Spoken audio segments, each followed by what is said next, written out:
పతి కర్తవ్యం. తమ భాగస్వామి నుండి ఏమి ఆశిస్తారు? భార్యలు ఎలా ఉండాలని ఆశిస్తారు. పతి కర్తవ్యము లేదా ప్రవర్తన. ప్రతి వ్యక్తిపై దేవునికి అధికారం ఉంది. భర్త భార్యపై అధికారి అని, అంతేకాకుండా మరి భార్యాభర్తలు పిల్లల మీద అధికారం అని మనం గ్రహించవచ్చు. పతి కర్తవ్యం ఏమిటంటే భార్యను తక్కువగా చూడక గౌరవింపదగిన స్నేహితురాలిగా భావించాలా మనము. అంతేకాకుండా ఆమె స్త్రీ జనాన్ని పురుష జనాన్ని ఎప్పుడు గౌరవించండి. మరి గౌరవంగా సంభాషించుకోవాలా భార్యాభర్తలు. వారిని అవమానపరచకూడదు. ఇంటి విషయాలలో, గృహ సంబంధమైన విషయాలలో, పనులలో భార్య యొక్క సలహాను తీసుకొని ఆమెకు చేదోడుగా ఉండాలా. మరి ఏమైనా తప్పులు జరిగినా కూడా ఆమెను క్షమించాలా. ప్రేమతో మెలగండి, క్షమించి ప్రేమతో తెలియజెప్పాలి. అంతేగాని ఆమెను బెదరగొట్టకూడదు. పురుషుడు ఏ ఇతర స్త్రీలతో ఎటువంటి సంబంధం పెట్టుకోకూడదు. భార్య యొక్క మనసుని తెలుసుకొని ఆమెకి ఇష్టమైన పనులు ఏమిటో చేయండి. భార్యకు అనుకూలంగా దోషరహితమైనటువంటి నడవడికను కూడా కలిగి ఉండాలా. ఆమెకి ఇష్టానుసారంగా ఇంటి పరిస్థితులకు అనుగుణంగా వస్త్రాలు గాని, ఆభరణాలు గాని మొదలై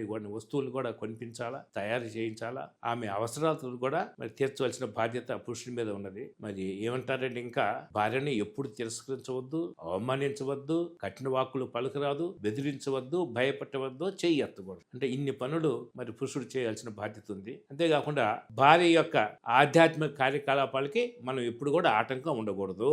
మరి ఆమె ధర్మ కార్యాలని చేసుకొనివ్వాలా, ఆధ్యాత్మిక కార్యకలాపాలను కూడా చేసుకొనివ్వాల్సిన బాధ్యత. ఎందువల్లంటే పురుషుడికి స్త్రీ మీద శరీరం మీద అధికారం ఉంది కానీ ఆత్మ మీద అధికారం లేదు. అందువల్ల ఆమె ఆధ్యాత్మిక కార్యకలాపాలకి ఎప్పుడు కూడా ఆటంకపరచవద్దు. ప్రేమతో మంచి నడకతో ఆమెను ప్రసన్నం చేసుకోవాలా. ఆయనకి చాలినంత ధనం ఇస్తూ ఉండాల్సిందే. మంచి ప్రవర్తనతో ఆమె ప్రేమను పొందటం. తీర్థయాత్రలు, వినోద సందర్భాల్లో కూడా భార్యని వెంట తీసుకుని పోవాలా. దీర్ఘకాలంలో భార్యని వియోగంగా మరి ఒంటరిగా ఉండనియద్దు. మంచి పాపకర్మాలు చేయాలని ఆశించమని ఆమెను ఎప్పుడు కూడా బలవంతం చెప్పకండి. ఆమెకు కపటం లేని ప్రేమను అందించాలా. ఆమె కష్ట సుఖాలను తెలుసుకోవాలా. ఆమెను సంతృప్తి పరచాలా.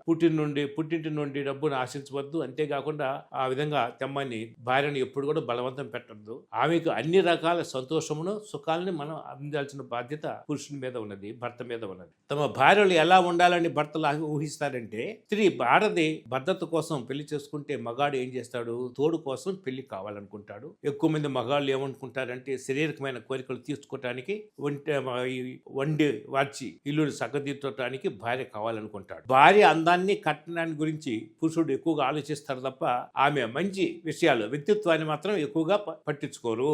పురుషుడు ఏమంటాడు? తమ శారీరక వాంఛలు తనివి తీర్చాలని ఆశపడతాడు. భార్య ద్వారా వచ్చే డబ్బు గాని, వస్తువు గాని మరి అంతేకాకుండా అది తప్పు లేదు, ఆ విధంగా వాడుకోవటం తప్పు లేదని భావిస్తాడు. అది సహజమైనది అని అనుకుంటాడు. అంతేకాకుండా భార్య తనకి వీలైనంత వరకు ఒదిగిపోయి ఉండాలని అంతర్గతంగా అనుకుంటాడు. కానీ 4 గోడల మధ్య మాత్రం ఆమె తనని ఆధిపత్యాన్ని చేసేయడం కూడా ఇష్టపడతాడు. భార్య భర్తలు ఇద్దరు కనుక ఉద్యోగస్తులతో ఏమనుకుంటాడు?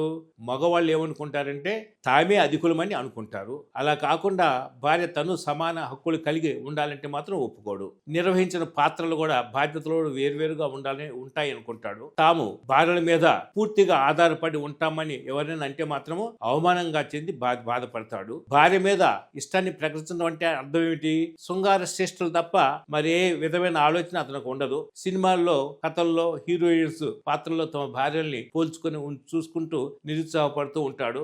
వివాహంతో ఒక ముఖ్యమైన పని అయిపోయిందని ఏం చేస్తాడు? పూర్తయినట్టుగా భావిస్తాడు. భార్య రాగానే మగవాళ్ళు ప్రశాంతంగా ఉంటారు. తమ బాధ్యతలన్నీ ఆమె చూసుకోవాలని, ఆ విషయంలో ప్రమేయం లేనట్లుగా ప్రవర్తిస్తాడు. కానీ వివాహానికి ముందు పురుషుడు ఏం చేస్తాడు? ఎన్నో ప్రయత్నాలు చేస్తాడు ఒక స్త్రీని తనకు అనుకూలంగా మార్చుకోవటానికి. పెళ్ళైన తర్వాత ఏం చేస్తాడు? రిలాక్స్ గా ఎత్తుంటాడు. అంతా పని అయిపోయింది, ఆట అయిపోయింది అనుకుంటాడు. కానీ వివాహం తర్వాతనే ఆట మొదలవుతుందని గుర్తించి వివాహం అయిన తర్వాత కూడా ప్రేమించడం మానకూడదు. ఇంకా పురుషుడు ఏమి కోరతాడంటే ముఖ్యంగా తనకు ప్రశాంత వాతావరణం కావాలా అని అనుకుంటాడు. మరి అప్పుడే ఇంటిలో ప్రశాంతంగా ఉన్నప్పుడే మరి తను మంచిగా జీవించగలుగుతాడు. ప్రతి భర్త కూడా తన భార్య నుండి ఆశించే పంచసూత్రాలు ఏంటంటే, 1 అందచందాలు. స్త్రీ సౌందర్యము పురుషునికి ఆనందము కలుగుంచును. అందువల్ల ఏమనుకుంటాడంటే భార్య అందంగా, ఆకర్షణీయంగా, మనోహరంగా, పరిశుభ్రంగా, బాధ్యతగా ఉండాలని భర్త ఆశిస్తాడు. చక్కగా మాట్లాడాలని, తన అవసరాలను, కోరికల్ని తీర్చే వ్యక్తిగా, తన అవసరాలని, కోరికలను తీర్చే వ్యక్తిగా మసలుకోవాలని ఆశపడతాడు. ఇంకా రెండవ విషయం ఏమిటంటే గౌరవం. భార్య తనను గౌరవించి ప్రేమించాలని, తన మాట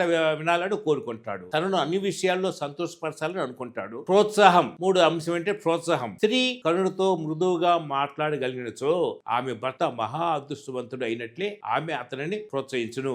అందువల్ల అతను ఏమనుకుంటాడంటే, భార్య తనకు సేవ తీర్చి సహవాసంగా ఉంటూ తన విజయాలను మెచ్చుకుంటూ తన అపజయాల్లో తను ప్రోత్సహిస్తూ పూర్తిదాయకంగా ఉండాలని కోరుకుంటాడు. అప్పుడే ఆయన దాంపత్య జీవితంలో రాణించగలుగుతాడు. తన గురించిన విలువలను తన పిల్లలకు నేర్పిస్తూ తండ్రి ప్రేమను గూర్చిన గొప్పతనాన్ని అభినందించినప్పుడు అతడు ఎంతగానో ఆనందం పొందుతాడు.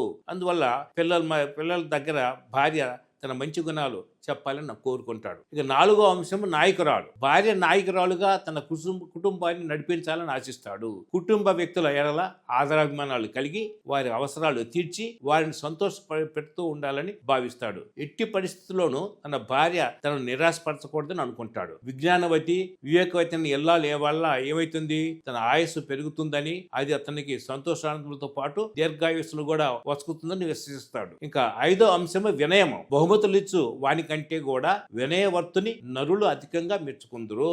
అందువల్ల వినయమును దైవభీతును కలవాడు సంపదలు, గౌరవము, దీర్ఘాయుషును పడేతుడు. ఆ విషయాలను అనుకొని అందుకే తన భార్య వినయముతో ఉండాలని కోరుకుంటాడు. భార్యలు చూపించే వినయము తనకెంతో ధైర్యాన్ని, ఆత్మవిశ్వాసాన్ని, సాహసాన్ని వస్తుందని భర్తల యొక్క నమ్మకము. అందువల్ల వివేకవతి అయిన స్త్రీ ఏం చేస్తుంది, తన ఇంటిని నిర్మించుకుంటుంది. ఆమె వల్ల అతని భర్త అందరి మన్నలను కూడా స్వీకరించును. ఈ విధంగా ప్రతి భర్త కూడా తన భార్యలోని మంచితనమునకు, వినయమునకు, మృదు స్వభావమునకు మురిసిపోతూ ఉంటాడు. 5 వినయము. బహుమతులిచ్చు వానికంటే కూడా వినయవర్తుని నరులు అధికముగా మెచ్చుకుందరు. వినయమును దైవభీతును కలవాడు సంపదలు, గౌరవము, దీర్ఘాయుస్సు పడదెను. అందుకే తన భార్య వినయంతో ఉండాలని కోరుకుంటాడు. భార్యలు చూపించే వినయము తనకెంతో ధైర్యాన్ని, ఆత్మవిశ్వాసాన్ని, సాహసాన్ని ఇస్తుందని భర్తల యొక్క నమ్మకము. వివేకవతి అయిన స్త్రీ తన ఇంటిని నిర్మించుకుందురు. ఆమె వలన తన భర్త అందరి మన్నలను స్వీకరించును. ఈ విధముగా ప్రతి భర్త తన భార్యలోని మంచితనమునకు, వినయమునకు, మృదు స్వభావమునకు మురిసిపోతూ ఉంటాడు.